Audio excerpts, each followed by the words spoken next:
देख रहे हैं नेशनल भारत टाइम्स। आज हमारा देश एक कठिन दौर से गुजर रहा है। लड़ाई का स्वरूप थोड़ा बदल गया है। आज हमारे देश में ही राष्ट्र विरोधी तत्व है, देश विरोधी तत्व है, जो हमारी सभ्यता को, संस्कृति को मिटाना चाहते हैं। आप कल्पना करिए, आजकल एक शब्द और सुन रहे होंगे आप लोग, वक्फ।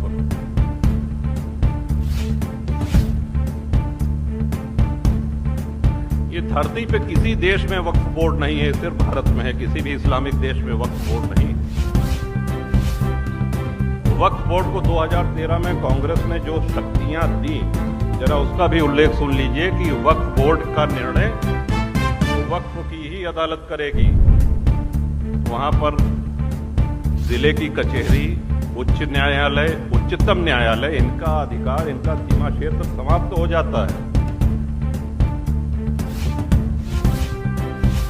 और वक्फ बोर्ड आपको एक नोटिस उसने दिया कि साहब ये संपत्ति वक्फ की है, अगर आपको आपत्ति करना है तो उनका प्रदेश में एक कार्यालय है, वहां जाके आप आपत्ति कर सकते हैं।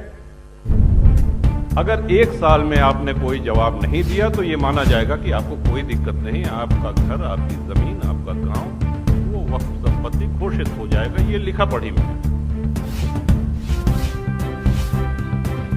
और आज आप टीवी पे देख रहे होंगे कि इसके पक्ष में मतदान भी कराया जा रहा है। तमाम मौलाना लोग इसमें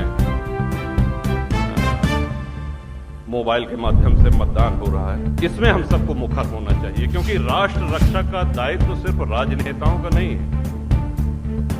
हम कुछ भी रखें, हम घर रखते हैं, अपने घर में हम सफाई करते हैं, उसकी रंगाई पुताई करते हैं, हम गौ पालन करते हैं, तो उसको गौ माता को भी चारा पानी देते हैं। यहाँ तक कि वाहन भी रखते हैं तो उसमें सर्विसिंग होती है, तेल पानी भराना पड़ता है, उसकी देखरेख करनी पड़ती है। आज हमारे नेता अगर ये कठिन निर्णय ले रहे हैं तो उनको प्रोत्साहित करने की आप सबको आवश्यकता है, हम सब लोगों को आवश्यकता है। ये राष्ट्र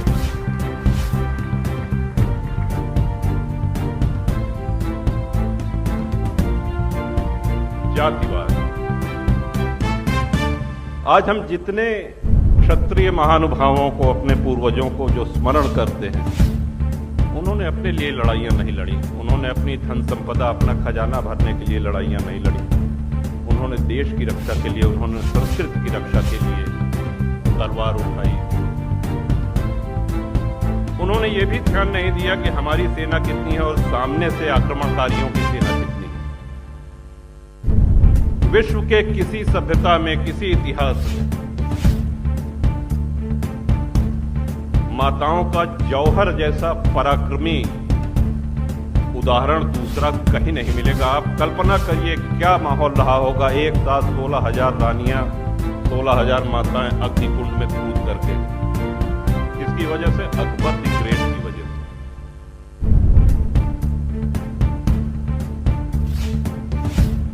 और आज शिक्षा हमको और सुलभ हो गई है। आज ये सब सारी जानकारियां हमको नेट पे उपलब्ध है।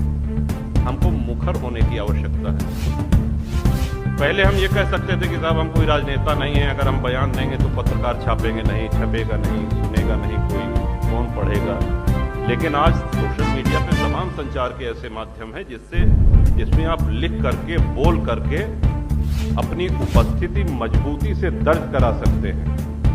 आज आप उन लोगों को प्रोत्साहन दे सकते हैं जो लोग राष्ट्र हित में, धर्म हित में निर्णय ले रहे हैं, बड़े निर्णय ले रहे हैं।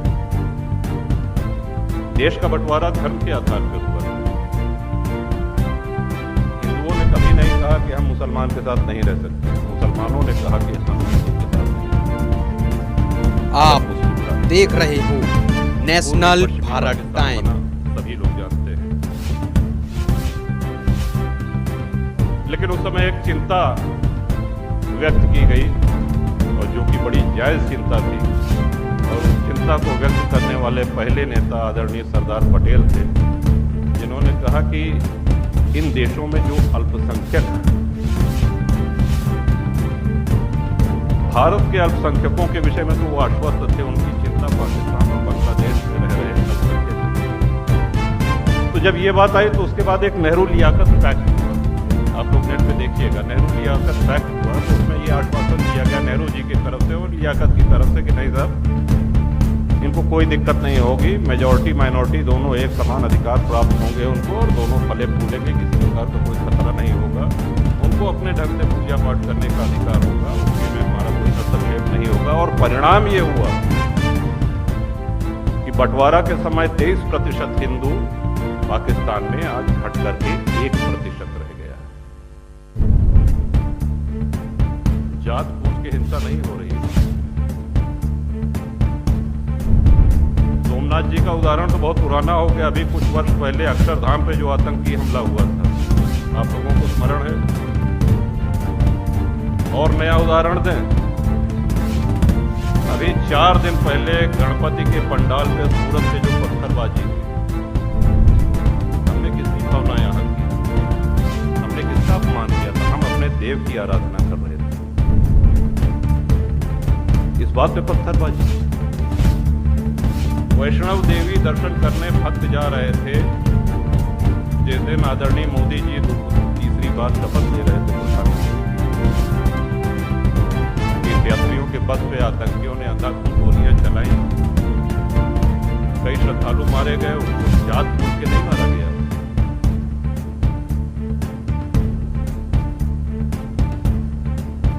उनके लिए भारत का विध्वंस ये एजेंडा है। और हमारा एक निवेदन, हमारी एक बात बिल्कुल समझ लीजिए कि हमसे ज्यादा सेक्युलर कोई हो ही नहीं सकता। आप देख रहे हो नेशनल भारत टाइम।